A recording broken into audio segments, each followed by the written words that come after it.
Hey y'all, it's me, Queen J, back with another episode of Let's Get Uncomfortable. So, to continue the same thread of where we've been for the previous episode, um, as y'all know, before we even get started on today's topic, we're going to do a little bit of mindfulness. So, with that being said, we are going to continue in the same vein of what we were talking about in the last episode. So just be prepared for that. Yeah, this one gonna shake y'all. This one gonna make y'all a bit uncomfortable. But that's what we're here for. But again, without further ado, we're gonna start with a bit of mindfulness first. Pause, breathe, relax. It is now time for us to open our mind to learning new ways about how we can navigate around healing within this lifetime. It is now time that we let go of all judgment and provide only a space where we are aware so that we can receive new things and new teachings surrounding our story, our present, and our futures. It is now time for us to learn how to use our past to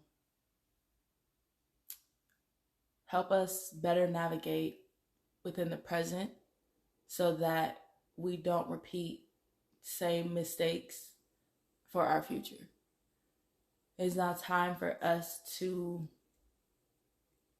carefully take a look at our inner self and the things that have caused us to be certain ways by way of our past, by way of our mistakes. No judgment here. Again, just be mindful of what those specific choices and specific situations have caused you to carry onto your plate that isn't necessarily yours to carry. Yeah, so we'll leave it at that.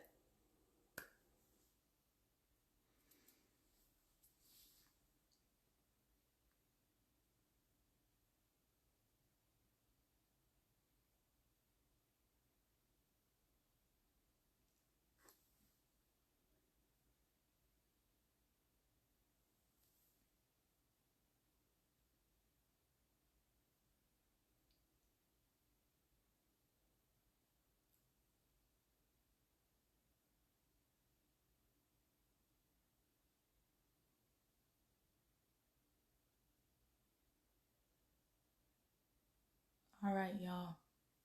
I hope that gave y'all some center. I hope that brought y'all some peace, some clarity, gave you a space so that you'll be receptive to what we have to say today, what we have to talk about. So, because it definitely did that for me. So this topic is, like I said, it's going to be within the same vein of what we talked about in the previous episode, which was my testimony. If y'all want to listen to that, go ahead and listen to that. Pause this and listen to that. That's fine. So that y'all can kind of understand what we're really going to be digging into here. But again, in the same vein, we are talking about being damaged but not destroyed. Again, this is from Pastor Michael Todd's series that he is currently doing. Now, I'm kind of behind because I'm going like sermon by sermon right now, so just bear with me. But I watched the sermon. I think this was part 3, if I'm not mistaken. I can't remember. Y'all have to look it up on YouTube. But it's titled Snitches Get Stitches.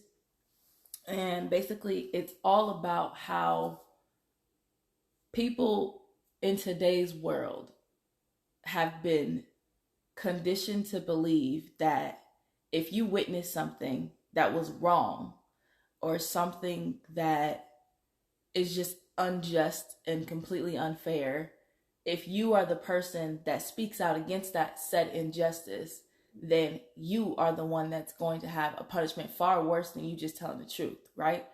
And it's interesting because this is the same mentality that victims of, and I hate the word victims, but for the sake of this episode, we're going to say victims, but that victims of um, domestic violence, sexual abuse, you know, things of this nature, and just anything that causes any type of harm to the self by another person's hand or whatever, by another person's actions. We'll just say that so that we can limit all the trigger warnings, because this is just going to be a trigger warning episode. And you can imagine it's going to get tiring if I keep having to say trigger warning here, trigger warning here, trigger warning here. So this is just going to be a trigger warning series. Let's Get Uncomfortable is called Let's Get Uncomfortable for a reason. But I'm going to still give y'all the trigger warnings every now and then. But for the sake of time and for the sake of like effectiveness, I'm just going to kind of flow with it. So what I am talking about specifically when pertaining to snitches get stitches. For me personally, in my life, I'm gonna just say I was just beginning elementary school. Like I probably was in like first or second grade when I first heard that. You know, you're on the playground, you witness something, some bullying going down, some fighting, you know, some words, exchanging of words, and fists are flying and things like this. And one of the people that's involved in the situation is just so happens to be one of your close friends, one of your close people. And they're like, that's wrong, right?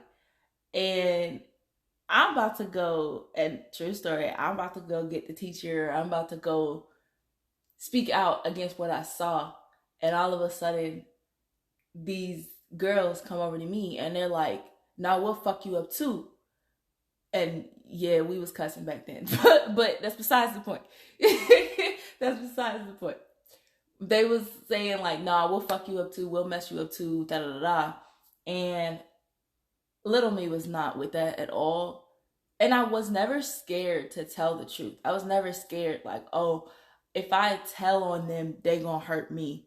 Cause I knew that I was small, but I was mighty. Okay. And I wasn't gonna take that laying down. I just was not going to. And that did not happen. Ultimately, what ended up happening was I was the kid on the playground that got bullied so bad because I always wanted to speak out against what others were doing.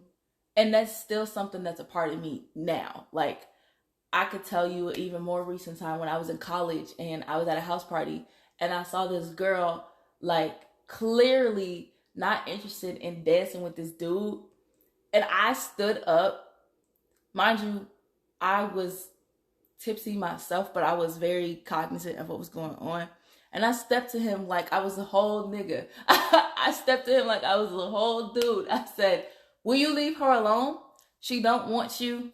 Leave her be." And he was like, "Oh, so you want some?" I was like, "I don't, just leave her alone." And the girl looked at me and she was like, "Thank you." I said, "You're welcome, boo." Like, cause you not feeling him, right? And she was like, "No, I'm really just trying to dance with my friends." And she told him that. And this dude was like, "Man, ain't nobody ask you, calling me out my name and stuff." And I'm like, yeah, but see, when someone feels uncomfortable like that, you should pay attention because they don't want your attention. They don't want you to touch them. They don't want you to be around them.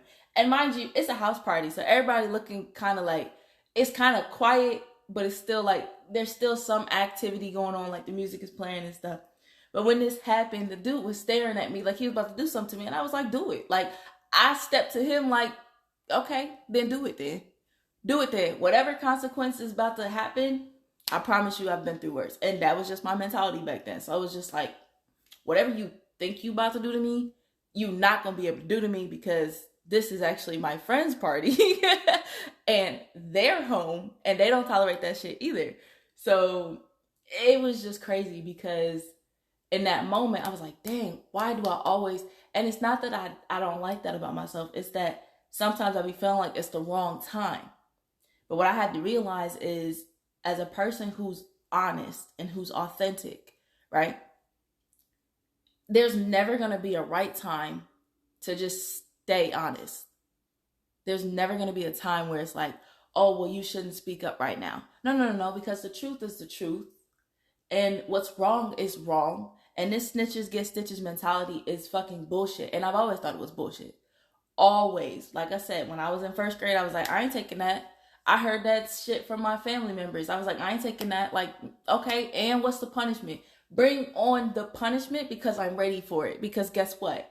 You could tell me that, but I'm still speaking. I'm still using my voice to help this person. I'm still using my voice to tell you that this shit is wrong, no matter what. And you know what's funny? What's very ironic is that that's something that, like I said, came up a lot in my life and still comes up to this day. And I still do that to this day. But as a kid, when I was going through my own personal incidents, I would speak out against it. Again, this is where trigger warning comes in. I would black out because I was made to black out. Let's just say that. Made to black out. And then I would speak up and they'd be like, damn, that was the wrong time. Or I would tell myself, or rather something would tell me that that was the wrong time. Or someone would come to me and be like, yeah, that wasn't the right way to say that, Janae. Like, you could have said it a lot better, or your delivery was off. And it's like, look, I get that my delivery be off sometimes, but sometimes in its urgency, you gotta be that. You gotta be that blunt. Because people don't understand if you sugarcoating shit. They really don't. If you don't be direct with something, and this is where it gets heavy, this is where it gets hard, because a lot of times people be like, well, I'm not sugarcoating shit. Okay, don't sugarcoat shit. Totally agree. But in certain situations, if you're too direct, it can cause someone to not want to, say some stuff. But if you're not direct enough to the point where you're just like giving code and you're just like, well, you're hinting at things, but you're not like, the hint is so damn gray that everybody's just looking at you like, what the fuck are you saying? Then you got to be a little bit more aggressive. You got to be like, no, this is the shit that's happening. And you got to have evidence. You got to say, like, this happened at this time. This happened at this time. I got this. I got that. You got to have your receipts. And I'm somebody that always had my receipts, okay? My brain is my fucking receipt. My experience is my fucking receipt. The way that I exist in this world is my fucking receipt. So that is just, it's very interesting.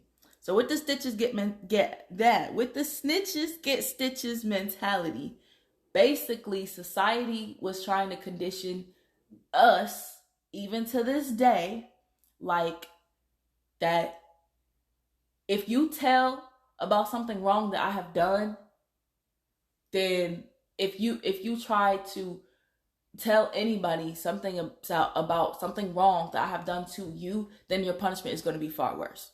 To make it plain, right? But in this sermon, Pastor Michael Todd was talking about how, it's really called being honest. It's really called being honest. It's not snitching. It's really called being honest because you're telling the truth, right? You're not lying on somebody's name. You're not attacking their character.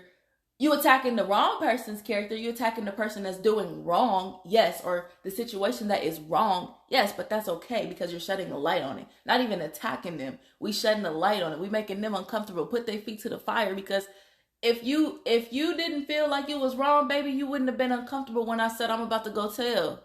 If you didn't feel like, and I'm going to say that again, if you didn't feel like what the fuck you was doing was wrong,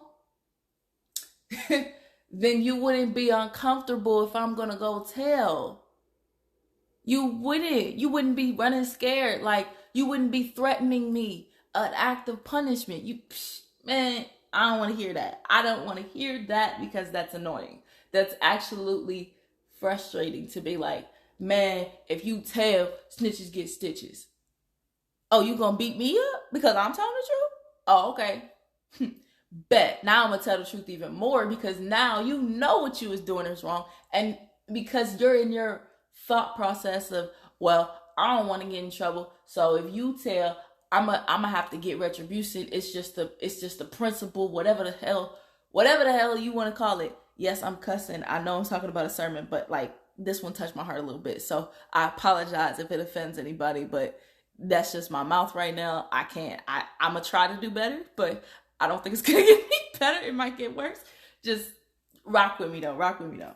So basically he was saying, he was talking about how basically Jesus had came and visited some people, and one of the disciples named Thomas wasn't present. Like, he wasn't there. He was going through his own stuff. He wasn't there. So he hearing from everybody else that, you know, Jesus came and he's real and all this other stuff, and he was like, I feel y'all, and that's cool for you, but I'm mad. Like, I'm mad because I ate with this man. I did this with this man. I did this, you know what I mean? Like, I'm not believing you until I see it, until I see him, until I, like, he was mad about the fact that he missed that chance to go and see him, or to be able to see him, and he didn't wait. So he was like, dang, this man couldn't wait. I ate bread with this man. I did this with him. I did all this other stuff. Yeah, that's cool for y'all, but I ain't happy. I ain't believing y'all until I see him myself. Because me and him, we got beef right now. I need to have some words with him. Basically, that's how Thomas was feeling. And he gave him a new nickname, and he said, we're going to start calling him Honest Thomas, because he was honest about his situation. He was like, look, that's cool for y'all, fine and dandy, but man, I'm mad about me right now, because that's cool for you. It's not cool for me, though, because I actually spent time with him. I was with him for this long, you know what I mean? And I didn't see him. So I'm a little mad that he didn't come see me. I'm a little mad. Like, you mean tell me he could come anywhere, but when I was going through my struggle, he didn't come to me. I feel it. He was being real. He was being honest. So what he was saying was, I wrote down some notes and stuff. He basically said, being honest, it's going to take faith. And it's going to take that because you have to trust that your honesty, even if it makes people uncomfortable, you're going to do it anyway, because it's you being your authentic self. It's you using your voice for the better, right? It's you potentially inspiring somebody else to come forward and say, yeah, this happened to me too. Like, you ain't the only one. I'm not alone, right? But it, as hard as it is, that's why it takes that faith. It takes that leap of courage for you to be like, hey, this is what happened and this is how.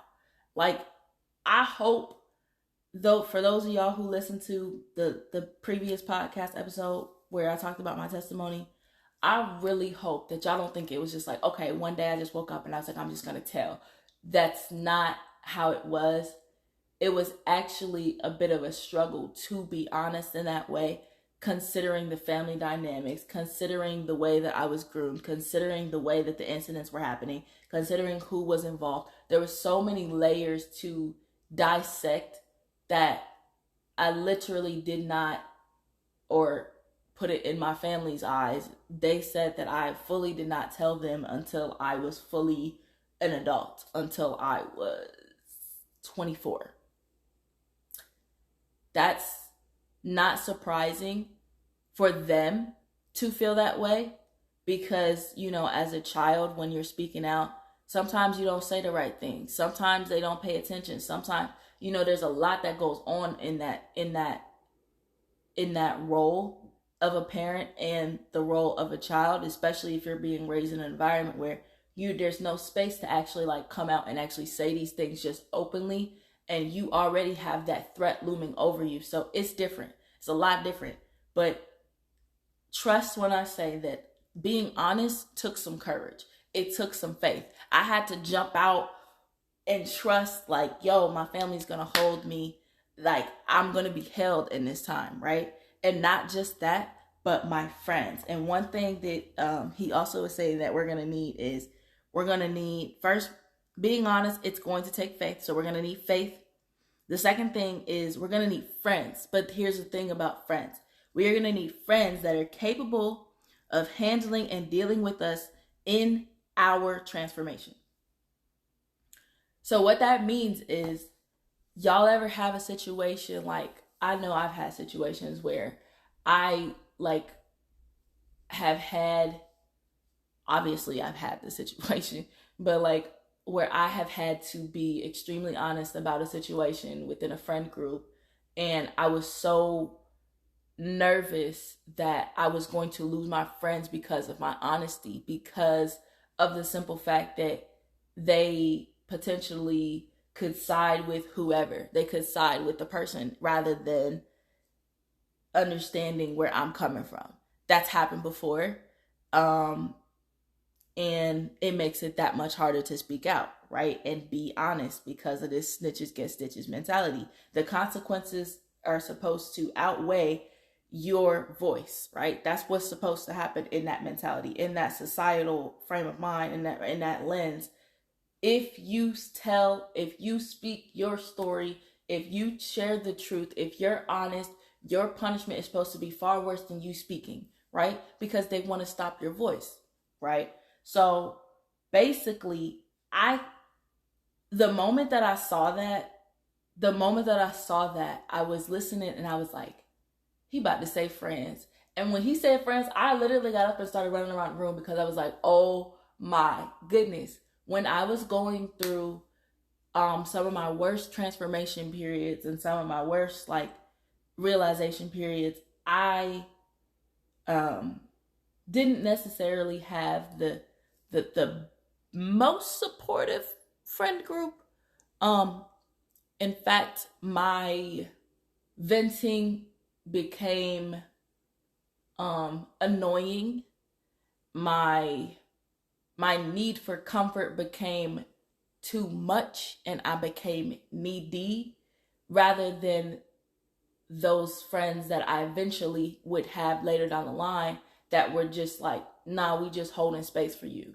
Like they would literally just sit in my room after I'm just sitting here not speaking. They're just like, they're not forcing me to talk. They're not saying, Janae, you need to open up, you need to talk, you need to tell us. They're just perfectly okay with sitting in this stillness and the silence of, this is where she's at right now. She's processing a lot. Like, I'm here for her whenever she wants to speak.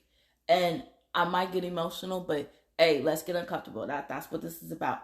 Because for real, like, when I went through some of the hardest things that I ever experienced within my family, within my own personal journey in college, when I was going through it in 2018, I had friends that just knew me so well by that point that they knew, like, Janae's quiet. When she's going through her struggles or when she's going through these things, she feels like she has to go through them alone. And they understood that to the point where it was just like, I'm just sitting at the bed. Like, I'm here. I'm waiting. I'm willing and I'm ready to whenever you're ready to talk. I'm not going to force you to talk. I'm just going to be here. And that is something very powerful to have, especially if you're ever considering telling your story. You want to make sure that the people in your circle are not going to be the first persons to be like, man, that's a bold-faced lie. They're not going to pin you to the cross if you are even remotely interested in sharing your story. Like, true story, when I first started talking about the incidents, I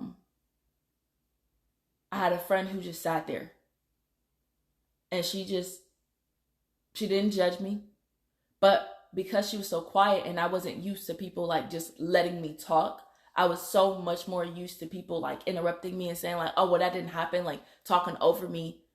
When I cut myself off, she was like, no, keep going. And I was like, huh?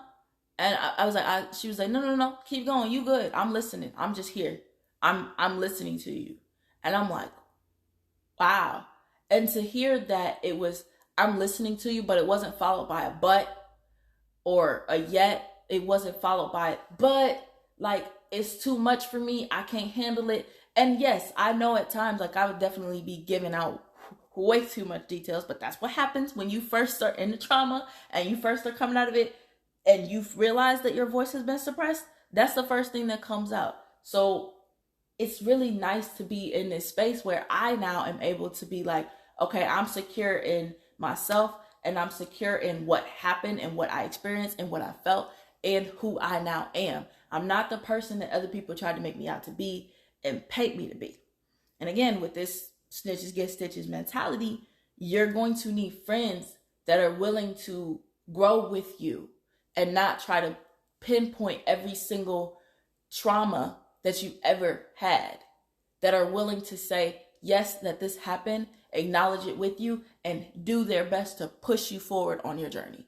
They're not going to hold you to your past. They're not going to say, well, you need to just start talking now. You know what I mean? It's a lot more difficult than people think when they're like, okay, yeah, the first step is to just talk about it. That's actually not the first step. First step for me, if I had to define it, I really would say is even becoming aware of the fact that it's even happening in the first place, because the mind is very powerful, and its sole job is to protect us in every way, shape, and form.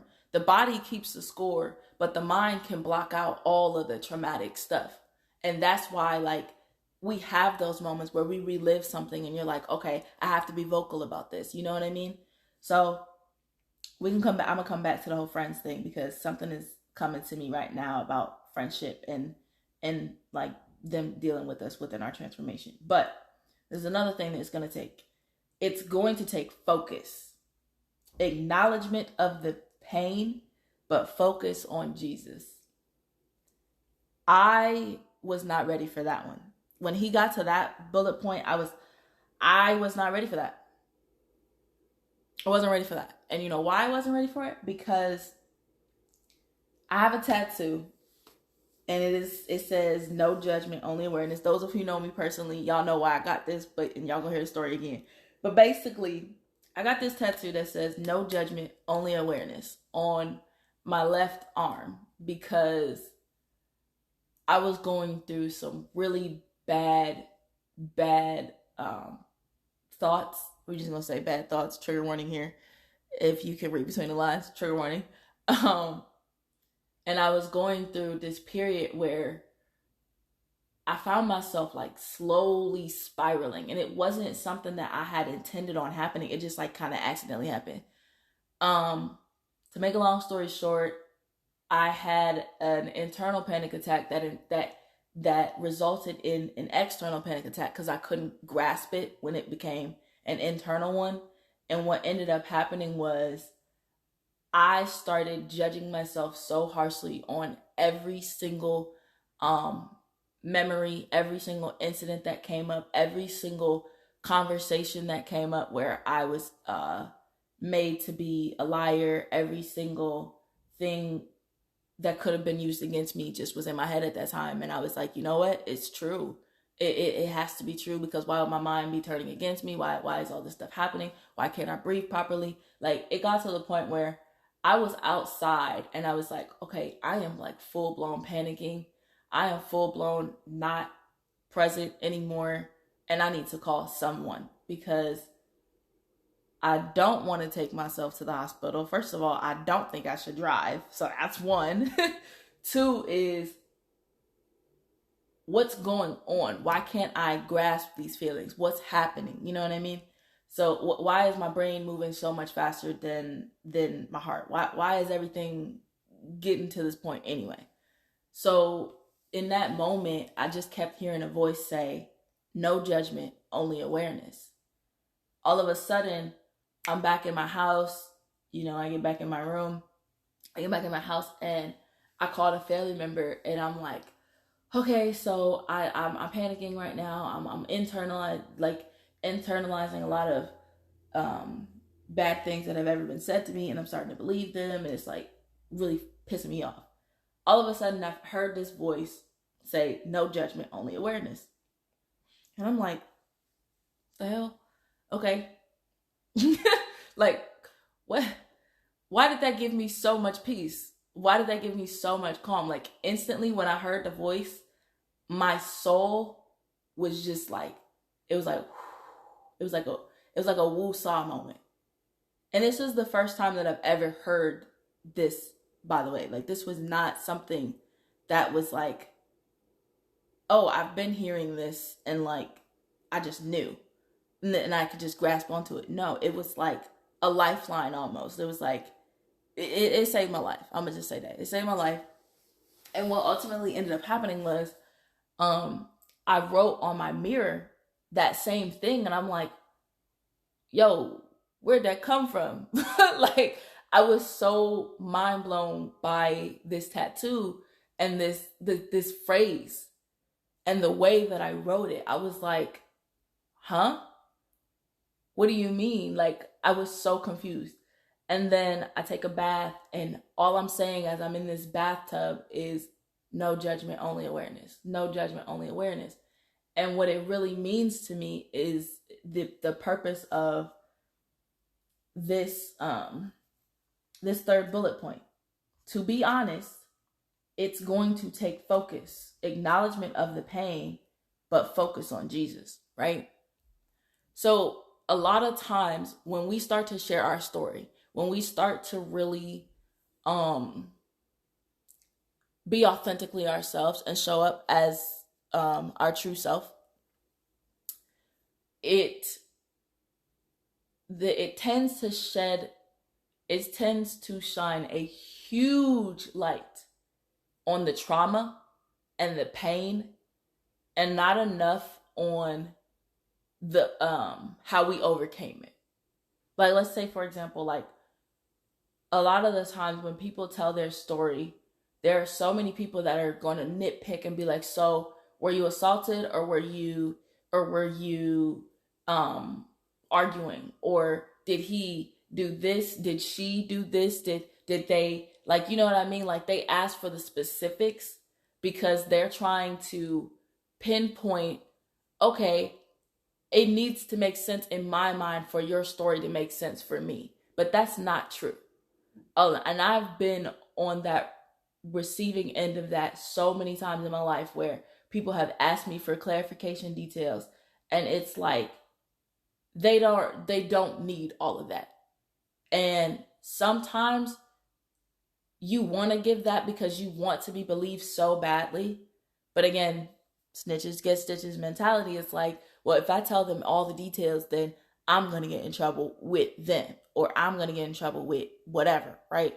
So granted, they are clarifying questions, but the problem is when we acknowledge the pain, we tend to do the same thing that they're doing, where we latch onto the trauma, we latch onto the pain, we attach ourselves to, okay, so you were feeling X, Y, and Z, so you did this to your body, or you did this in certain ways, or you didn't overcome this the way that you should have overcame it. And that's where the judgment takes place.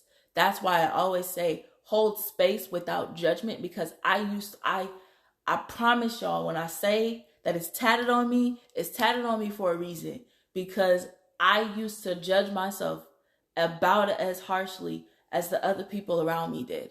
I used to believe that I was a liar. I used to believe that I was a drama queen. I used to believe that I was selfish, even though I know that I was giving myself to everybody. Like, I used to believe all the lies that people said about me. And I used to believe the pain, the lies that the pain tells. And I'm going to say that again, because when we experience pain, pain comes with a lie. Oh my goodness, y'all. Hold on. Hold on.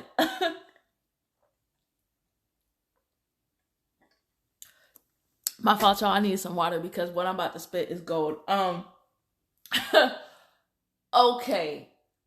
So a lot of the times when we experience pain, it comes with a lie. It's not a gift. It's not something that we wanted, right? But it comes with a lie attached. Pain comes with a lie attached. Oh my gosh. The last time I ever said this, I had written something in my journal, and I was like, I never knew what that, I knew it was going to come up one day. And that is today. Pain comes with a lie. No matter how you want to slice it. The lie can either be that you didn't suffer the pain in the first place, because your brain makes you think that, well, we just gonna block that out, that didn't actually happen, or you exist in a different reality and where it did not happen, right? That's lie number one, option number one. Lie number two could be you speak out against the pain, and somebody in that was involved in the pain tells them, don't believe her, she crazy. Don't believe her, she a liar, right? So it comes with a lie. there's something attached to pain. A lie. And a lie is not a truth. A lie is literally a phrase or weapon of choice that is being used against you so that you don't speak out. It's another way to silence your voice. So with that being said, what we are being called to do when we're looking at being damaged but not destroyed, and actually sitting in the uncomfortableness of healing and being focused on and breaking this societal mentality of snitches get stitches, what we're being called to do is acknowledge the pain. Because baby girl, baby boy, and gentlewoman and gentlemen and everybody, baby, let me tell you something. If we refuse to acknowledge the pain, it comes up in other ways. It comes up in anger. It comes up in anxiety. It comes up in fights. It shows itself in different forms. It shows up in relationships. You can't keep a relationship because you're too pissed off. You know why you're too pissed off? Maybe take a little bit and do some digging and see why you're so pissed off. Why you got some anger issues there. Why you got some trust issues. And I'm not saying this is for everybody, but I feel like it might be for everyone, because literally when we fail to acknowledge our own pain, that is why it festers in us. But if we take it and we say, yeah, that happened, and move forward and focus on Jesus or focus on peace, whatever you want to call it, because this isn't just a Christian podcast, but if you acknowledge, if you allow yourself to focus on the pain, you'll forever be in that state of mind. If you focus on what hurts you, you'll forever be in that state of mind. You'll become bitter. You'll become cold. You'll become rude. You'll become calloused. You'll become all of those things that you're probably otherwise not. But because you don't want to let go of the pain, then you're acting out because don't nobody understand me. And I know because I've been there. I promise y'all I have been there. I just talked to give y'all some context, I just talked with my stepdad, and my stepdad told me, Janae, you were so angry. And I was on the phone with him like, yeah, I know. And he was like, no, I mean, like, we would ask you to do stuff and you would be like, I hate it here. I don't want to be here. Da, da, da, da. I'm like, yeah, I was angry. But that's my acknowledgement of my pain.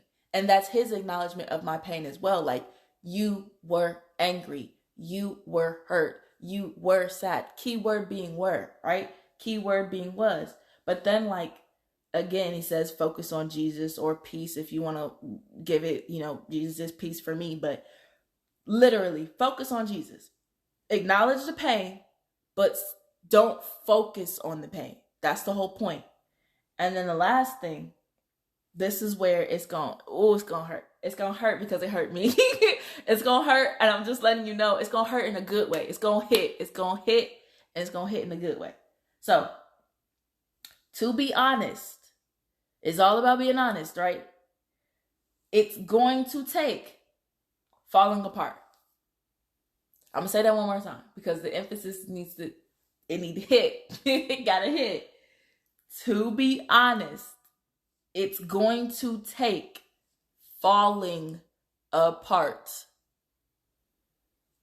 So in order to be honest, you have to be willing to fall apart. And a lot of times, and he touched on this in the sermon, a lot of times the church tells us, nah, it's okay. Don't go back there. You good. You solid. Jesus is your savior. You ain't got to worry about it. You ain't got to fall apart. You got to be strong. You got to be resilient. Put that shit on your back. I mean, they don't say that, but you know what I mean? Like they see, I can't, I'm trying, but I'm not doing it in a bad way. I promise. I'm literally just talking, but for real, like carry that, handle that. Stand on that. You strong. You ain't gotta be vulnerable. Don't let them see you cry. Don't let them see you weak. Don't let them see you fall. Right? That's how it is, right? That's how it is. We can all agree that is how it is usually Everybody is constantly telling us to be stronger than what we are, or to understand that we are more resilient than what we think we are, and that we have to carry that. But baby, I'm telling you right now, you don't have to carry it. I've talked about setting boundaries. I've talked about carrying baggage into other stuff that you don't need to carry anymore. And that was from a different podcast called Black Girl Self-Care. Shout out to her. But for real, it's going to take falling apart. But baby, you can't fall apart if you still carrying the baggage. If you still carrying the pain, the emotional suffering that you went through, if you still carrying the mental exhaustion that you went through, if you still carrying the victim mentality that you went through, you ain't going nowhere. And here's why. Because you're stuck there.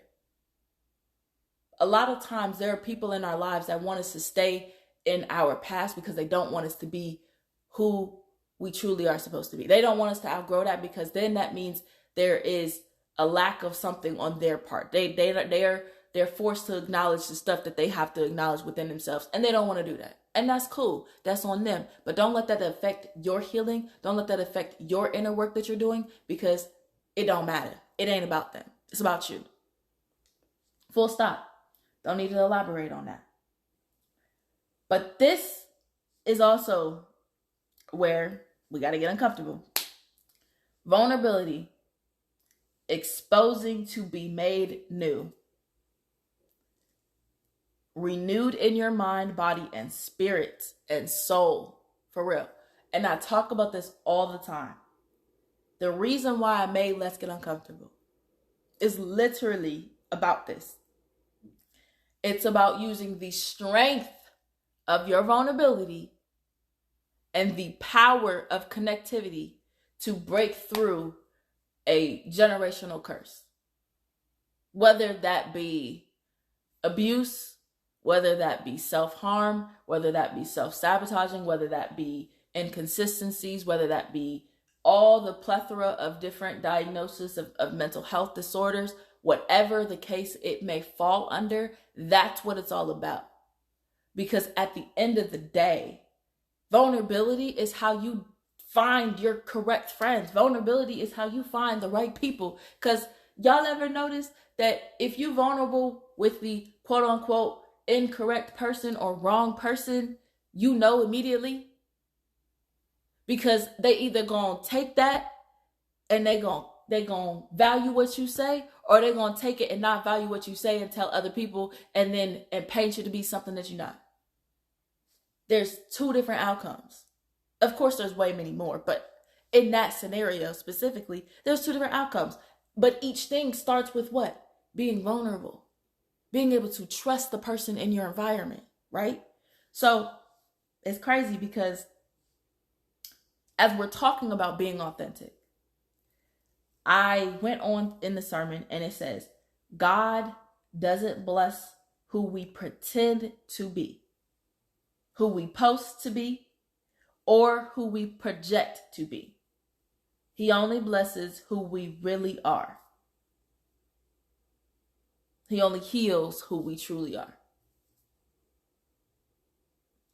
And and this might be controversial, but personally, I'm going to say she, as I really think that God is a woman, or I just feel like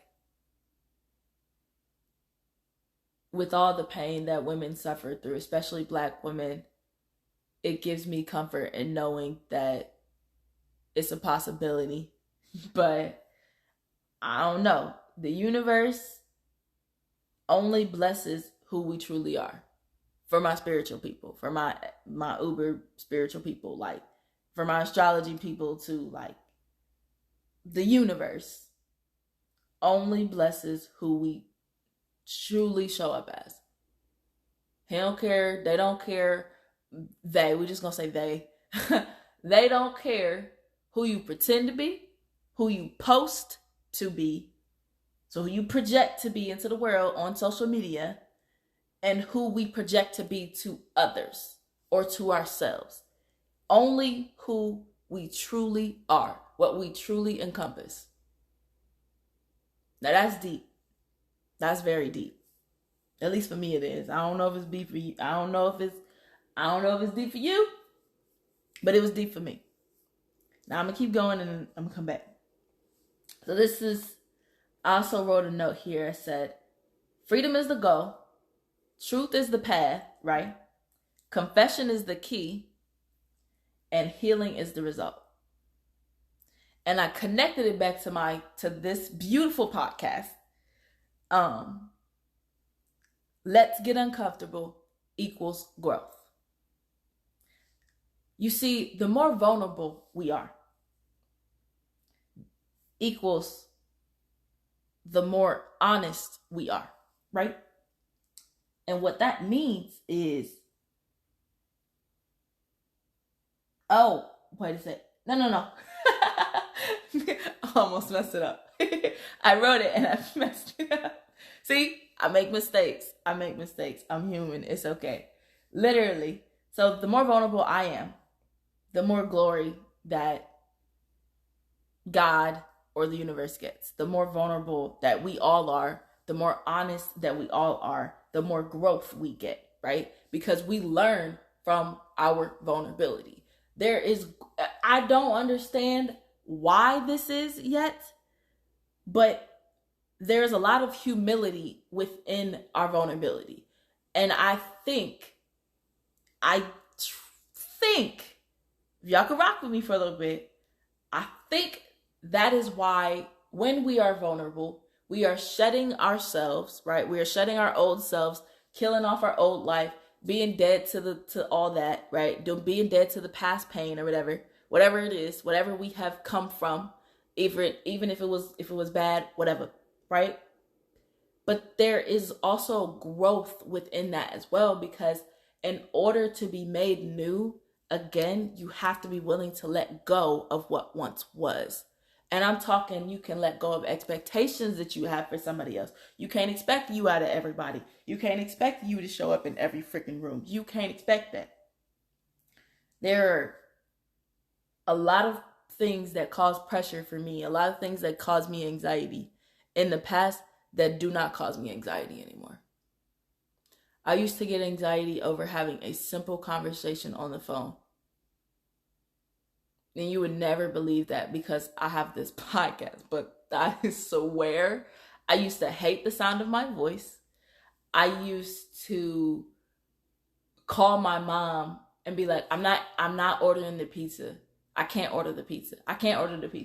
Why not? I don't want to talk. I don't want them to hear my voice. I don't like my voice. I don't want to, we would literally, it's crazy because I would be like, I just don't want to talk to them. I would literally call and say, I'll call them, but you talk to them. They was like, no, you talk to them. And it's crazy because you would never think that, given the fact that I was in customer service jobs, that I was, that I've done these things for quite a while. But before I ever had a job, that was the situation. But then it took me getting more comfortable on the phone with people. Like, my family members would be like, you don't call me. No, I don't like talking on the phone. Why not? I don't like talking on the phone. I don't like my voice. I hate the sound of my voice. Why do you hate the sound of your voice? Digging a little bit deeper and figuring out why I hated the sound of my voice. Well, I wasn't accustomed to me actually being able to speak and not be interrupted by somebody else within my family. So never had the floor. So made me uncomfortable with my own voice. Bottom line. That's it in a nutshell. And the more honest I was about that, I was able to be like, no, I actually do. I miss hearing people's voices. I do actually like talking to people on the phone. But it's this situation that I don't particularly like. I don't like talking on the phone because 9 times out of 10, there would be situations where I would get into, let's just say, trigger warning here, verbal abuse. I would have a lot of verbal abuse, didn't like talking on the phone. That's it. Didn't want to go down that path. Every time I'd be on the phone, I would be getting yelled at, or somebody would be yelling at me, or I would be yelling at them. I ain't like it. That was just my preference at the time. But again, the more honest I am, the more glory God gets. And the more vulnerable I am, the more honest I am within myself, the more I grow. The more I can pick up pieces about myself from ways back when and be like, wow, so that's why I did that. Wow, so that's why when I'm in certain situations, I get uncomfortable. And okay, so how do we navigate around the uncomfortable? That's literally what this whole sermon, this whole series is about. And it's literally going from trauma to triumph. So I wrote some stuff. This was on November 5th. I said, continue to go to the Holy Spirit for answers. Continue to be honest, no matter who attempts to destroy your truth. I'm going to say that again. Continue to be honest, no matter who attempts to destroy your truth. That's a word in itself right there, y'all. That's a word in itself. Because seriously, it really is so extremely powerful that I don't even think we understand how powerful it is when we're able to speak out against the people that are trying to slander us, against the people that are trying to discredit us. Because, oh my goodness, it's so powerful. It is incredibly powerful to be able to say, I'm going to use my voice anyway, even though you're trying to silence me. It's scary. There are some scary undertones. I am not saying that it's easy, but you have to also imagine both sides. You have to see it from, okay, look at the warrior's perspective. She overcame so much to be able to say this. He overcame so much to be able to say their story. And then you have to look at it from the lens of the actual person that's committing the crime against the other person, or that's committing the pain against the other person as well, because that individual is more than likely always, almost 9 times out of 10, going to twist the narrative so that it's in their favor. But I challenge y'all to look at it from this perspective. And this is crazy. Have y'all ever thought about why someone has been so adamant that that is their truth when they are trying to discredit the other person? Have you ever noticed the lengths that a different individual, that the person that is being accused will go to make sure that their voice is heard? Like, have y'all ever noticed that when a person is coming out and they're sharing their story and they're saying, this happened to me, I have experienced this, have y'all ever noticed how loud the person that is being accused gets to drown out the person that's actually speaking the truth? And it's crazy because I say that as someone who has been in that exact scenario. It happened to me. It literally happened to me. And I kept praying. I kept trying to figure out why the heck nobody heard me. But now I know. Every time I spoke out, every time I was so close to telling the truth, that person would intervene every chance they got, until one day,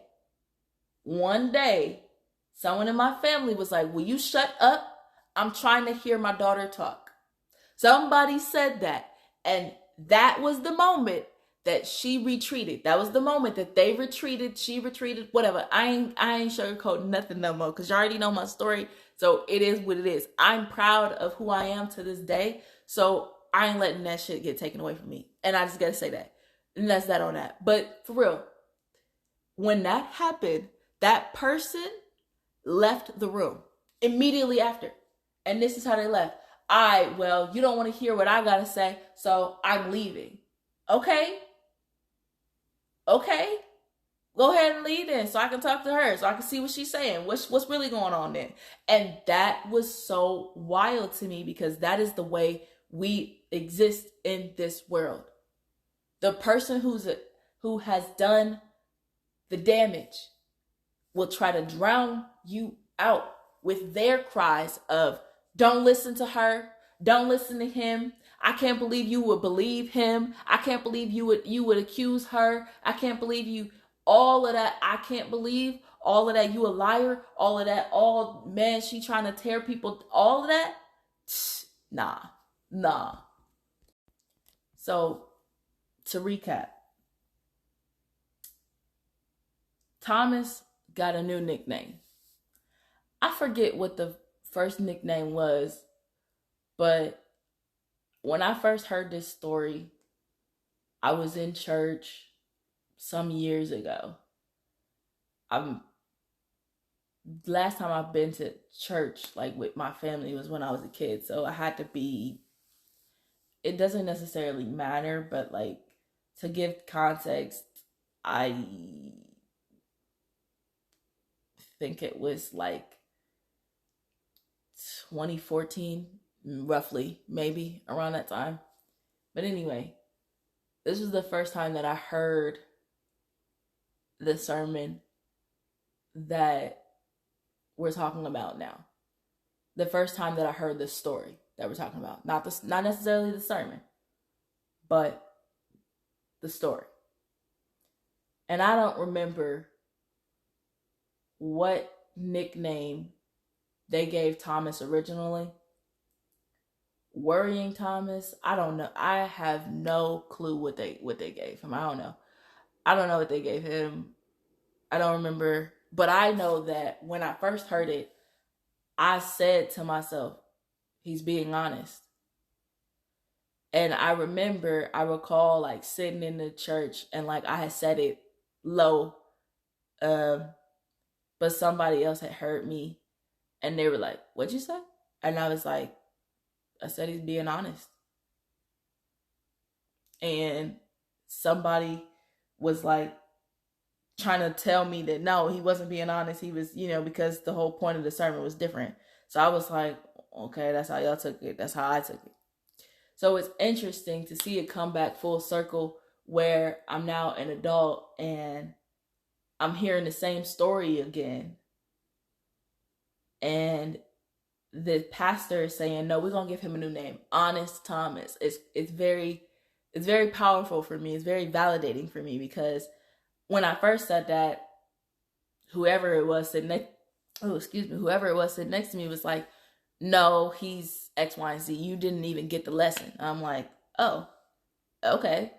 I didn't believe it, but I was just like, see, this is why, again, made to silence, made to make me stay silent. So it's like, okay, got it.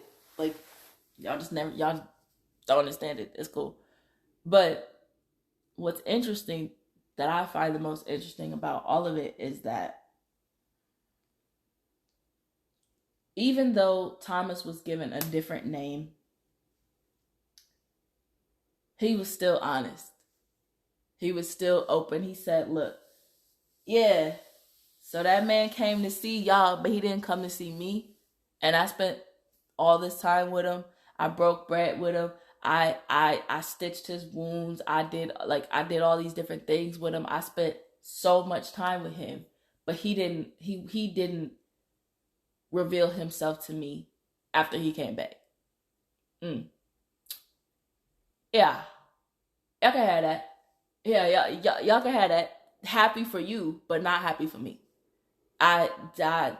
He was honest, and a lot of times people are not honest about where they are in their life or in their walk at all, in their faith at all. A lot of times people are pretentious, superficial. When you ask them how they're actually doing, you get the superficial answers of, oh, I'm doing good. How are you?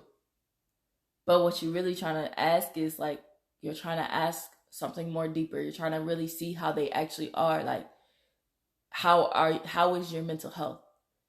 And I know that from experience because I've had people who used to ask me, how was I? And I constantly would tell him I'm fine when I was nowhere near fine. I would constantly say I'm good when I was nowhere near good. And it was because of, if you be honest, this society, this world has condemned people for it. Prime example for pop culture reference so people can understand even more. Right now, unfortunately, the whole situation with domestic violence warriors and people who have suffered from the violence of other people, whether that be same-sex partner relationships or heterosexual partner relationships, it's so hard for them to speak out because it's not even that they fear that they won't be believed. It's that they fear that if they're honest, the punishment is going to be far worse than them being honest, than them being free, right? So right now there's a whole social media frenzy going on where they're saying, oh, they want to get back at like Keke Palmer's ex and all these other scenarios, all these other celebrity couples that have experienced, domestic violence and have spoken out about it. But it really is the snitches get stitches mentality, because I'm seeing the backlash from it already, where some people are like, well, why didn't she do this and why didn't she do that? But then there are people that are on her side that are like, well, I pray that she keeps that restraining order, da da da da, or she should have chose better, or she should have done this. And then there's also this other narrative where you're getting the accused, the person who's accused side, and he's clearly making, and this is from somebody who has been through domestic violence, he's making threats. They're veiled, but they're threats. Because to post online and say, I love you, son, see you soon, knowing full well what you've done to the child's mom, is a full-fledged threat against the mom. Because you've already exhibited, I don't give two things of remorse, trying to not cuss, but I don't care about what I did. I don't care about the consequences that may come. I'm going to see my son. Even though you have already had, at this point, allegedly there is a restraining order against you for the actions that you've committed against your ex-partner. That's a threat to me. That's a threat. And one thing about it, and two things for certain, abusive individuals will give you everything but a way out. They will give you everything but a way out. They will have the honeymoon phase. Then they'll have the phase where they just don't even fuck with you and you think everything cool. And then it's literally a manipulative game every step of the way. You think that everything's okay 1 minute and the next minute they snap, you don't know. And then you add alcohol into that. Oh, it's a firestorm. It is a problem. It is a dangerous environment to raise someone in, let alone be in yourself. So it's interesting that we still live in society where it's snitches get stitches. When Megan Thee Stallion came out and allegedly said all these different things about her situation with Tory Lanez and the shooting, there were not enough people that stood by her or not. And there were not enough people that were rightfully happy that he was condemned for his actions, that he was actually punished for his actions. And that's really disheartening because, one, it's like the truth comes out And automatically there are so many people that are like, no, he didn't do that. No, that didn't happen. And I know from experience because when I was, trigger warning, when I was assaulted in 2018, I had a group of people that I'm trying to find the words, that that chose to believe false things. Like, I went through the ringer, y'all. And I'm gonna just put it simply, maybe one day I'll be willing to like share that for real, but I went through the ringer. Those who were with me in it know exactly what I'm talking about. But this went on for, I'm trying to count the number of months. January, April. Roughly 10 months. Roughly that entire year after it happening in October. Yeah. Like, it happened in October. My pre-trial was in January. And leading up to that pre-trial, it was the worst, the absolute worst experience I could have ever. I ain't gonna say it was the worst experience of my life, but it was the most revealing season that I had ever been in. Because people that I thought were my friends were not my friends. Period. There were select people that were there, but then there were other people that were just accusing me of lying, accusing me of trying to do it to get attention, or doing it to get money, or just to ruin someone's life. And it was very, very shocking. But I'm gonna tell you what was more surprising: that the number of men that justified the actions of the man, even after one of the men knew that this was in the nature of the attacker, who I did not know. it was it was so crazy. It was so mind-blowing because, again, I was in this state of snitches get stitches, because every day I was getting some form of,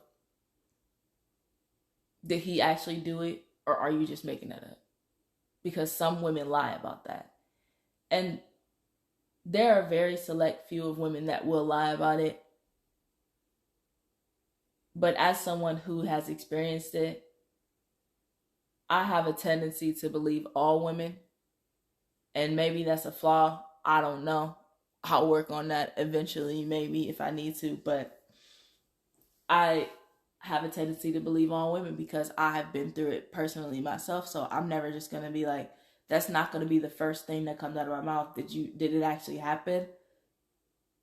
Although, granted, at times it was, because I didn't want to believe that this is something that my friends had experienced, but I believed their story.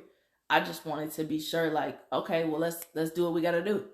I'm ready to go wherever you are, whatever you are, you know. But again, we still live in this world of snitches. Oh, why do I keep saying that? Snitches get stitches mentality, and that causes so many people that have experienced trauma to feel like, especially trauma from another person, trauma by the hands of another person that you didn't inflict on yourself, even if that person like forced you to do it, whatever the case may be, like if they inflicted it on you and they keep doing it and then they stop and then they keep doing it and then they stop and then they keep doing it, it puts you through a mental warfare of having to constantly be on guard. Like, I can't, there's certain things that I just won't allow to partake, to go down in like my relationships with friends or my relationships period, because I just don't fuck with it. at all, because it takes me back to that place where I have to fend you off. And I just don't like having to be in that space. Who would?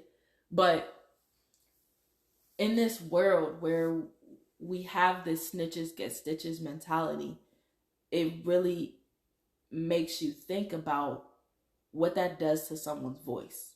That's all I kept thinking about, was like, what does that do to someone's voice when they're going through these traumatic things? And as someone who has gone through these traumatic things and couldn't wait to turn 18, and then at 18 it's still happening, like it was very mind-blowing for me. But like, it sucks because we still exist in that world to this day. Like, I see it every day on social media. I know there aren't a lot of people that think like this. Like, you know, like, I'm not just the only one that thinks like this. But there is so much more evidence on social media commentary where you can see, oh, I'm not saying shit. And I see it within my own family too. Like, my sibling, one of my siblings used to reiterate that to me all the time. And even to this day still says, no, I'm not saying nothing because snitches get stitches. And I'm like, why do you say that? Like, I'm still that person that questions that, because I just don't think that that is a fair statement. That's never been a fair statement whatsoever, especially given the fact that your voice should never be silenced because of someone else. And it took me a long time to realize that. Your story should never be destroyed because of someone else, especially if their actions are what's causing you to have the story in the first place. Like, prime example, one of the things that I was told would happen to me if I ever spoke out about my true story and my real testimony. And I say real because a lot of people gave me a testimony when I first started speaking out. You know, they assumed certain things and I never corrected them, because when I was trying to correct them, I never got the chance to. I was questioned so hard and punished so hard for even voicing my voice and utilizing my voice in any capacity about my childhood, that I didn't have the space to say, no, this is what actually happened instead. Because they use their voice to drown you out, as I'm saying. But like, one of the things that was a punishment, or that was often threatened to me, or was a consequence that was often presented to me, was I would lose my family, or somebody would go to jail, or I'd be responsible for ruining someone's life, or their personal favorite used to be, like I said, I would lose my family. I would be responsible for someone to go to jail, but more specifically, I would lose my mom. More specifically, I would lose my mom. And I would lose all of the friends that I had through the abuse, the friends that I made through the abuse, because those weren't actually my friends. They were my abuser's friends. So, and I would lose contact with the abusers. And again, keep in mind, the abusers are my family. So if I speak out, it would be like, oh, if you tell anybody, you're going to lose us forever. We're never going to talk to you again. We'll make sure that you're all alone. We'll isolate you. Basically, if I could put it in adult terms now, if you tell somebody that this is what we're doing, that this is what is happening to you, you will lose everyone around you.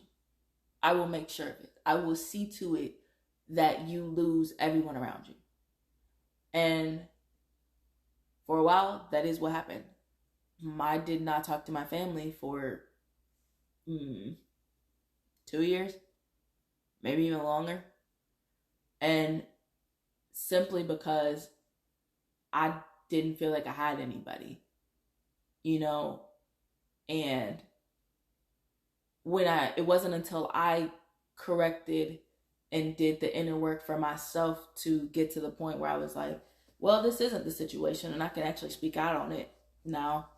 I can actually use my voice, that I realized that there were people in the family that actually genuinely still wanted to connect with me, and they didn't want me to be gone. But because I had been told that that was going to be the consequence for so long, well, when it started to look like it was happening, I was like, I had already made peace with the fact, like, okay, this is what's going to happen. So again, a lot of the times when you're going through something, especially when you're healing, especially when you're dealing with struggles that you don't really feel like you get a chance to speak out on or have the space to speak out on, you feel that the consequence is going to be far worse than you actually telling your story. It's a lot easier to sit with the pain than it is to actually sit with the freedom. It really is. Freedom is a hard thing to come by. Whew.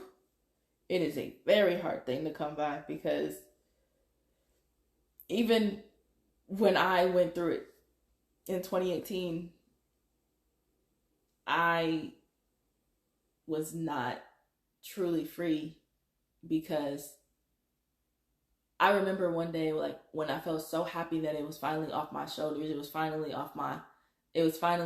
done. It was finally put to rest. I could finally bury it and leave it there and leave my past there and not have to go back to it.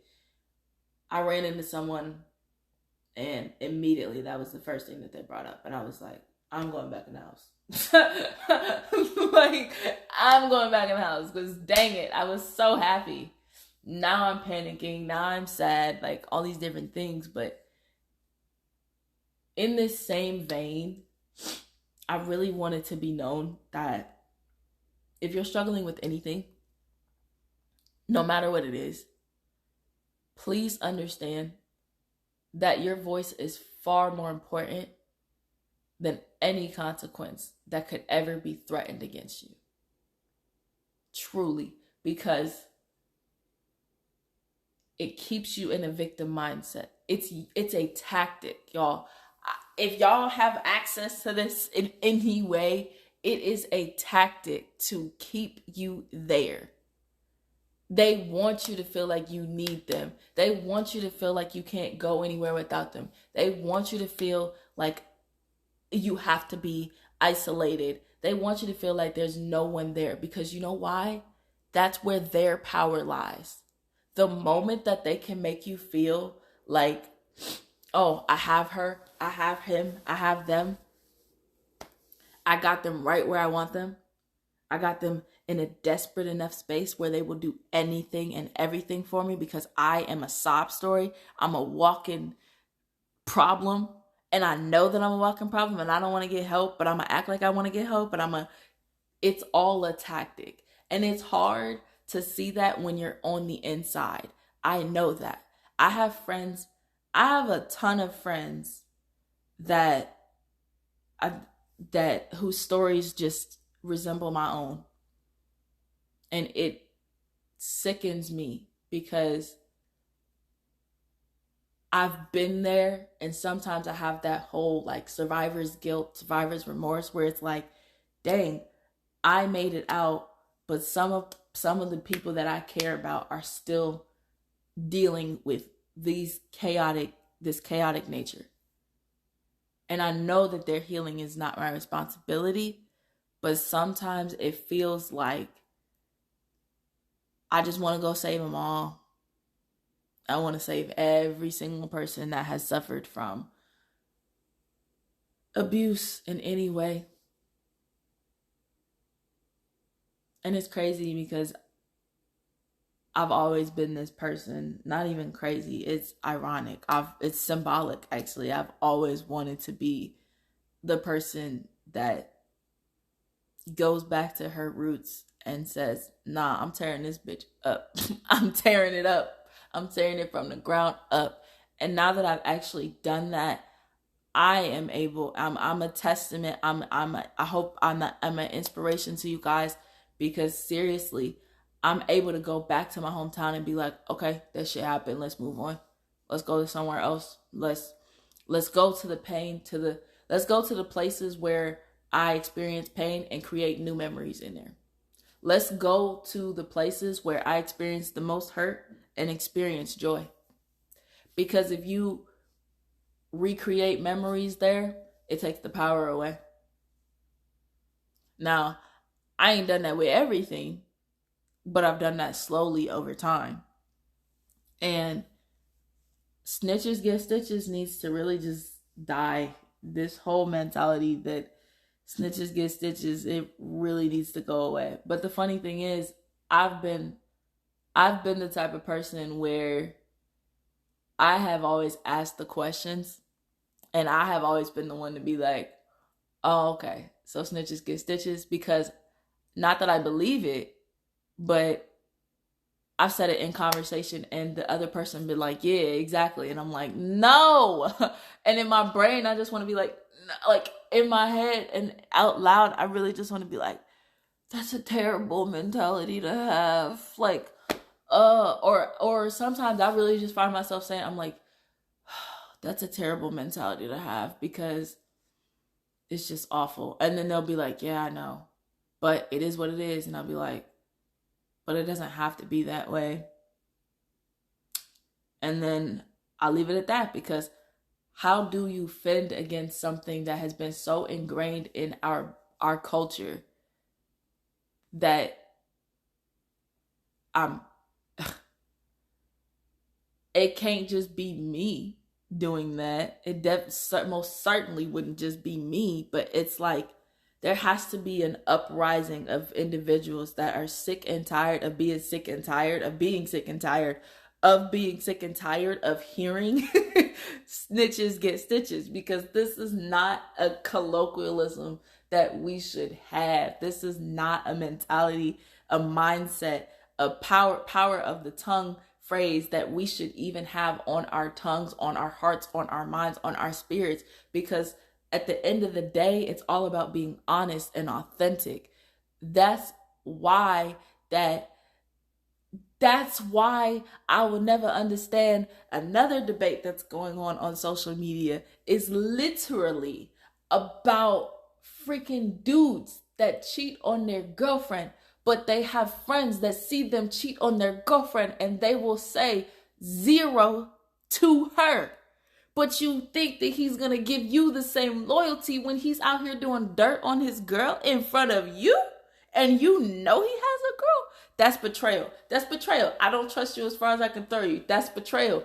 But it still happens to this point where the dude will be like, that ain't my business. How is it not your business? That's your friend cheating on his girlfriend that you know of, and you know he has, but you can't tell the girl, nah, don't mess with him, he got a girl. I mean, that speaks to both of y'all's characters.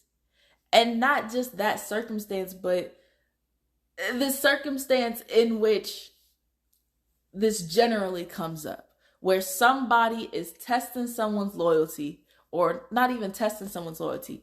They are putting it to the pressure cooker. They ain't testing it. They put it to the flame. They set it on fire because they're like, well, I'm just going to cheat on her in front of you, because they're selfish and they want to do it anyway. So they're going to do that. And then after they do said thing, they don't swear you to secrecy. They give you a look like, bruh, I can't believe I just did that. And that friend says, don't worry, bro. I got you. I ain't going to tell. Why? Can I ask why? Can I pose that question? Why would you not want to say anything? It's like this backwards math where it's like the person that witnesses the abuse, or the person that, and I'm saying abuse because whatever, in that scenario, the person that witnesses the secret, the person that witnesses the lie, and even the people that are bystanders to the abuse, they will say, I'm not going to say nothing. Why not? I'm sorry, but why won't you say anything? Is it cause snitches get stitches? Oh, that's sad. Because again, you're allowing someone else to dictate the way that you exist in this world, the way that you want to live in this world, the way that you want to speak, the way that you want to move, the way that you want to act. the way that you authentically are. And it would be such a shame to find out that a whole bunch of people just feel like, well, it ain't my problem, I'm not gonna get involved, and that's how they truly, genuinely, honestly, 1,000% feel, and they're gonna stand 10 toes down on that. And I would be so hurt. I would be so crushed to find that that is the way that this world runs, because that's why there are so many abusive situations that people don't know about. That's why there are so many hurtful situations that people don't know about. That's why there is so much betrayal, because if someone close to you finds out that you knew about something that was harmful to them and you didn't tell them, yeah, that's grounds for blockage. I'm sorry, you're canceled, you're blocked, you're done. I'm done. Because if you knew about the thing that hurt me and you didn't communicate with me, that hurts. And I say that as someone who has been in that experience too.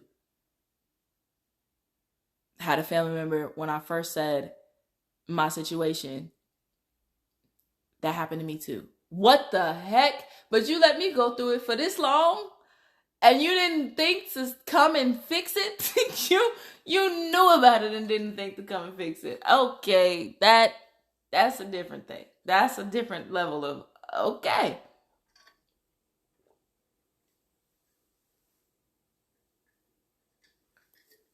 It's very interesting when we look at it from a whole perspective of, to be honest, in this world, it's going to take faith. It's going to take the right friends, friends that pour into you when you're ready and willing to be poured into, because a lot of the times we can just shut down and we can shut people out, but they're not going to leave you. That's what I wanted to say. Those type of friends will never desert you in your time of need. I want to run it back there. It's going to take focus. You have to acknowledge the pain. No judgment, only awareness. Be aware of the things that have caused you pain. Be aware of the things that have caused you to be the person that you are, or to pick up some character traits that you have picked up. But allow them to just be. Do the inner work to set yourself free from those attachments that probably aren't necessarily even yours. But it's going to take focus, acknowledgement of the pain, and focus on peace, focus on Jesus, focus on God, focus on whatever you believe in. But it's going to take focus. Let's say you're on a healing journey because you're trying to heal from being addicted to certain things. Maybe it's drugs, maybe it's sex, maybe it's stealing, maybe you're just completely addicted to sin in whatever form that is. Maybe you're addicted to manipulation. Maybe you're addicted to lying. Maybe you're addicted to ooh, getting real. Ooh, getting real. I don't want to say that. Okay. Maybe, fuck it, I'm going to say it. Maybe you're addicted to sexual abuse. Maybe you're addicted to sexual exploitation. Maybe and like I said, we getting uncomfortable. We getting real. I said, I'm being honest. This is the truth. I'm saying these are some of the things that people can be addicted to, and these are some of the things that people need to be honest about. Maybe you're addicted to gambling. Maybe you're addicted to drinking. Maybe you just might be addicted to the harmful things that you could potentially do to children. Maybe you're addicted to causing pain on children because you didn't get the love and affection when you were a kid, and you want someone to feel that pain as well, i.e. my abuser. I'm just saying, maybe you're addicted to breaking the psyche of kids or the psyche of people because you like to have an addiction over control. or you have an addiction to power, or an addiction to all of it, just all of it. Maybe you're addicted to being an asshole, and you define yourself as an asshole and think that that gives you some type of level up against other people, because at least you're honest about being an asshole. But the thing is, why are you proud about being an asshole when at the end of the day, courtesy of my therapist, there is no such thing as a good asshole? So why are you going around telling people I'm an asshole? I'm just saying, these are things that we got to be honest about. In order to be honest, it's going to take faith. It's going to take friends that are willing to grow with you during your transformation, whatever that may be. Whether you're speaking out about your story, whether you're speaking out about someone else's story, whether you're saying something of importance to you, those friends are going to stand by you. They're not going to leave you. They're not going to be like, nah, I don't want to mess with her right now. She on her depressy stuff. And that's another thing. If you're depressed, and I just got to put this in there because that just brought up something for me. If you're depressed, don't ever let nobody try to ask you to hang out, or you try to ask somebody to hang out and they're like, man, you can hang out with us, but you can't be on no depression shit. Okay, I'm going to see my way out, because if you can't understand me at my lowest, then you definitely don't deserve me at my best. And that's what I'm going to say on that. We're going to talk about that the next time I come back. But to recap again, we was at number 3. It's going to take focus, acknowledgement of the pain, but focus on peace, focus on salvation, focus on God, focus on whatever your ultimate end goal is for healing for yourself. For me, that's peace. For me, that's Jesus. For me, that is literally salvation. At the end of the day, that is what it's always been about. It has always been about me being a better person for my future family, for my future self. That's what it has always been about. And it has always also been about me finding peace, because I lived in a chaotic environment my entire life. That is full stop. After that, it's going to take falling apart. That shit hard. That shit is still hard, because it's gonna take being vulnerable. It's going to take you falling apart. It's going to take you being a mess. You are not going to be carefully curated, perfected together when you are in this trauma to triumph state. That is not what's going to happen. When you are dismantling snitches get stitches mentality, you are not going to be perfectly kept. You are going to fall apart. And baby, that's okay. You know that saying, it's okay not to be okay? It is perfectly okay not to be okay. Show up with a messed up hairdo if you want to. Show up with the tears on your face. It is okay. I'm talking tear-stained t-shirts. It's okay. It's okay. And lastly, it's going to take vulnerability for you to be renewed and restored in your mind, body, and soul. 100% full stop. And I want this to be said again. Said it in part 1, we said it in part 2. This is very important, y'all. Freedom is the goal. The truth is the path towards freedom. Confession is the key, and healing is the result. Now, if that don't get y'all spirits running and set a fire underneath you to do the work for yourself, to go to therapy, to find the right resources, to find the right friends, to change up your circle if you need to, I don't know what will. Because the truth is, the reality is, when healing, you have to be able to be honest and truthful and true to yourself. Because the thing is, you're never going to heal if you are trying to deal with the perception of someone else. If you're trying to deal with how other people are seeing you, and you're trying to say, okay, yeah, I'm in therapy. All right, cool. And this is what I'm going through and this is what I'm dealing with, but you're not being honest, yeah, you ain't going to be healing very long. You ain't going to be in therapy very long because you're not going to be shedding nothing. You're not going to be learning nothing. You're not going to be growing. You're going to stay stagnant. There are a lot of people that go into therapy and think, oh, it's just me venting about my day.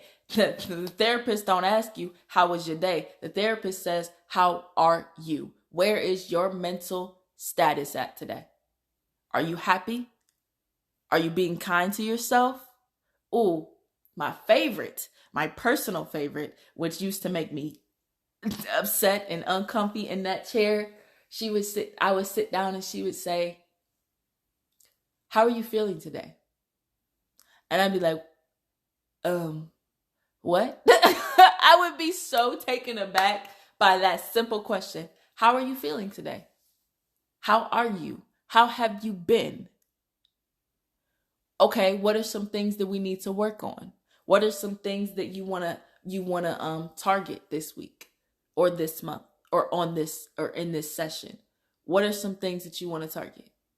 I promise you, as someone who used to do it, you cannot just go up in that therapist's office and tell her all of your problems or tell them all of your problems from the lens of, I don't know what to do and I need you to help me. What's the solution? Because that's not therapy. Therapy is doing the inner work on yourself. I can't tell you how many sessions I had where I was just sitting there talking about relationship shit because I didn't want to talk about myself. Constantly talking about, well, this ex did this did this. I was in an abusive relationship. I was in a domestic violence situation. I was in this. Man, one day I kept deflecting and my therapist was like, we're never going to get anywhere if we keep talking about everybody else's problems and not what you came here to talk about, which is your childhood. You came here to unpack and unlearn. How we're going to unlearn and unpack if you're talking to me about what so-and-so said to you in a toxic relationship and you're asking me, why did they do that? I'm not here for that. I'm here for you. That was the realest thing she had ever said. The next time we spoke, I told her everything. The next time we spoke, all that stuff that I was suppressing, it all came out. All of it. But I say that to say that a lot of people have a misconception about therapy and what that actually is and what it looks like. Therapy looks different for other people. I know that. But at the end of the day, there's one thing that therapy has in common, that all forms of therapy has in common. It starts with you. It's all about you. Therapy is not about other people. It is not the platform for you to go in there and say, well, my dad does X, Y, and Z, and I don't know how to get him to stop. It ain't about getting him to stop. It's about you changing your reaction to it. It's about you doing something different, replacing the negative with positive reinforcement, replacing the negative experiences with something that you can actually understand. It's not going to cause you to spiral anymore. Instead, you're going to grab hold of it and you're going to redirect your frame of thought into, okay, well, why am I panicking? Where did this start? How did this happen? Okay, maybe this happened because my dad did this. Maybe this happened because my mom did this. Maybe maybe I'm this way. You know what I mean? It's putting the pieces together in yourself. It's understanding why you are the way that you are. A lot of people think that therapy is about the other person, and it's not. It's not. And if you go to therapy with someone, it's about doing the work to see why y'all relationship is the way that y'all relationship is. It ain't about placing blame on the other person. It ain't about placing blame on either one of y'all. It's about coming to the middle and figuring out, okay, I reacted in this way because of this. And she reacted in this way because of that. It's not about, oh, man, I blame you for all my problems. It is not about that. It is not about that. It is about being honest. This is why I believe in therapy and theology, just like Pastor Michael Todd has been saying. Therapy and theology is where true healing can truly begin. And it doesn't matter what you believe in either. Like I said, mine is with Jesus, mine is with peace, mine is with solace, mine is with the opposite of chaos. For real. So with that being said, I don't even know what episode I'm on. All I know is that this is Queen J with Let's Get Uncomfortable. And this episode was titled Damaged But Not Destroyed, Snitches Get Stitches Recap. I love you all. Thank you so much for your support. If y'all want to hear more, be sure to sign up for my Patreon. Be sure to take a look at my Instagram if y'all want to hear more. And if y'all, as always, if y'all want to comment and let me know what y'all thought of the episode, that is totally fine by me. Y'all can follow me at officially Queen J on Instagram and _officially Janae H on TikTok. I'm gonna make sure that I'm more active on there because I have some people that y'all been requesting some stuff for me, so I got some good things in store for y'all. Y'all are going to be blessed by these episodes. I can assure you of that. That is one thing for certain. And I appreciate y'all for tuning in. I truly, truly, truly support y'all. Warriors, know that this is a step-by-step journey, a day-by-day. And should you need support, please do not hesitate to find that support. I'm going to have resources. I have a resources page on my website. It is under www.vfvls.org or .com, my fault. Anyway, it's going to be there. I'll put it in the description of this episode. I'm trying to think if I forgot anything else. For those that attended Words in Power, I do have the visuals. I do have the recording of that. I will be dropping that soon. That will be exclusive to my Patreon. So for those who didn't attend Words in Power, I will be posting that on my Patreon, and you guys can enjoy the experience there. With that being said, this has been Queen J. Thank you for seeing and hearing me. Thank you so much. I love y'all. Bye.